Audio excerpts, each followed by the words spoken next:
Avec 200 à 250 voyageurs par jour et une pointe à plus de 400 le samedi, le réseau des navettes électriques du centre-ville a pris sa part du transport de voyageurs.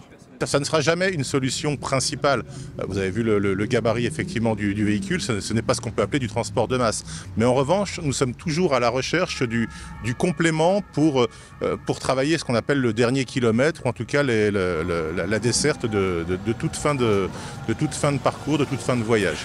À tel point que La Rochelle, qui cherche une solution de transport public dans son hyper centre-ville, a envoyé une délégation pour voir comment ça marche. La Rochelle a une réputation d'avoir travaillé sur ces sujets depuis longtemps, du bus, du vélo, de la marche, mais effectivement nous manquons d'une solution en fait alternative à la voiture en cœur de ville et qui s'adresse à toute personne qui a sa mobilité un peu contrariée, les aînés, les seniors, les personnes en situation de handicap, les papas ou mamans avec une poussette un peu chargée. Les derniers mètres entre véhicules personnels et commerces sont cruciaux. Ça, il faut oublier le parking souterrain individuel pour tout le monde, ça n'existe pas. C'est très intéressant de mailler entre tout ce qui est les parkings extérieurs, le transport existant et puis arriver à rentrer dans le centre-ville et pouvoir se retrouver plus proche des commerces. Limoges les a expérimentés depuis un moment. On va rendre visite également à la ville de Niort la semaine prochaine qui utilise je crois les mêmes véhicules.